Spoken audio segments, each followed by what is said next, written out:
and we do something for the family, for you brothers in Islam or sisters in Islam, you are guided by some sort of positive principles that you should do this. This is what religion says. This is what ethics say. This is how you should do it without even questioning it. Right? This could be a little bit different from the way people in the West understand. They like to understand things with a proof, with some kind of rationality. The second thing is about their setting, the cultural setting. We can, maybe think of how they live their lives in terms of what we see in televisions and in movies and so forth. We can see that it is more of an open society. Everything can be done there as long as it does not interfere in the business and the life of someone else. Okay? So if you as a person in the West, Westerner, if they like to go to a dancing ball, they like to go to a pub, they like to go to on a journey, they like to do anything that is only concerned with their own life, they have full freedom to do so, as long as they are not trespassing the limits with regard to the rights of others. The society is not governed by sets or principles of religion. It is what we call as a secular society.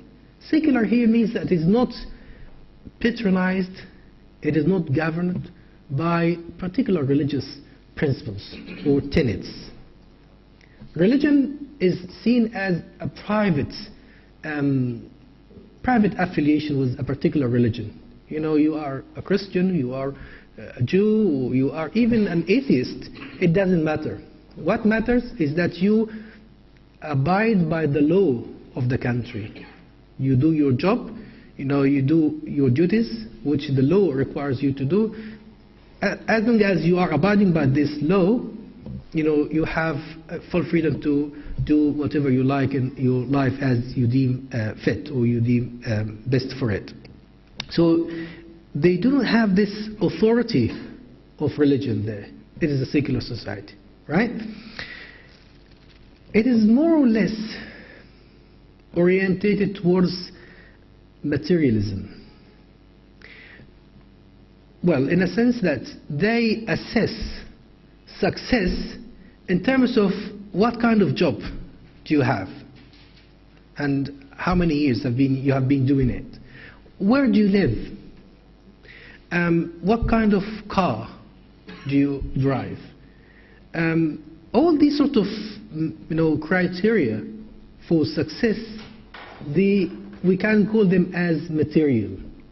Okay, it doesn't mean that because they do not have authority of religion that they live their lives freely without any sort of particular codes. They have their own codes of ethics, but they are not derived, mainly speaking, at least in the modern time, by religious motives. It is derived by maybe like a common sense, like a human rights, fairness. This is a kind of like maybe humanistic postulated ideas and ethics, rather than religious. Okay, so you need to understand this. There is a kind of a rule there that everything is permissible as long as it does not hurt others. So the initial rule says that you can do things as long as they are not hurting others. They are not interfering in the business and life of others. These are very important things because you need to be familiar with them so that you can express your presentation of Islam in the same way as they like their ideas to be received by their own sets of minds. Okay? And we have some counterparts of these ideas in our religion of Islam. So all what you need is just to connect, like you have two wires, you connect this to that. We have freedom of expression, this is in Islam, and here you find it. You want to talk about Human rights, we have it. You just connect the wires. You have the clips and you connect the wires, right? Everything is permissible there. And this permissibility or permissiveness, to be more accurate, sometimes is misused, which would lead to overindulgence in things. So, for example, when we say that, drinking is permissible there, right? You can find people who just drink as a social habit, having coffee with your food or meal or Coke. They like to just have like 1 glass or 2 glasses of wine with when they are dining, when they are having their meals. But you will find people who are overindulged into the culture of drinking to the extent that they become alcoholic. Their life is totally lost because of the alcohol, because of drinking too much. And they have very miserable ends. This is about the culture. So you need to understand these particular points when you hold a discourse with them. They are free. They were born free, and they have that freedom without any limitations. And they hate limitations and restrictions, especially when they have no obligation from the law or from a particular upper authority. Right?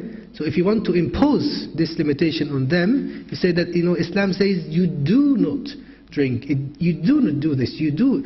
They start like feeling averting from the cause of Islam because of this. So you need to be very intelligent when you produce things. And you say, well, for example, when we talk about alcohol, alcohol was not made prohibited in Islam all of a sudden, because this was a very long-lasting culture in the pre-Islamic time, and the Prophet ﷺ received a revelation in the Quran that in the beginning said that, drinking wine can cause you this and that, harm, and can cause problems in the society. And bit by bit, when people got to understand the reality of the damage that the drinking can cause to their society, they stopped.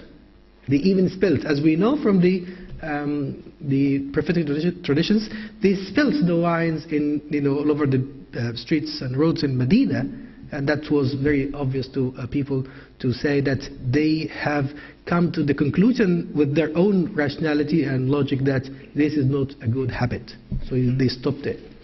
So here you can present and produce a good, well-organized piece of argument to these people. We're talking about people, non-Muslims, and you are Muslim, so we're talking about Muslim-non-Muslim relationship. What do you know about Islam, and so forth. And this will bring us to the situation we can see now. There is a huge bias, there is a huge prejudice against Islam in the West. And this is something that is inherited in the culture there. It is passed from one generation into another especially through the distorted images of the media, the Western media. Okay? So in the first place, before you present Islam to them, you need to understand and clear the way to your presentation in their minds. You need to understand what they know about Islam. So you can work on them, remove all these misconceptions first, and then you can present your idea about Islam. So you would assume at the very, very beginning of your talk with them that there is some misconception about Islam in their minds. And do not be shocked about it when they say, oh, I know that Islam is a religion of violence and killing others, killing non-Muslims, and women abusing, child abusing, and so forth. Do not be shocked when you get this from them.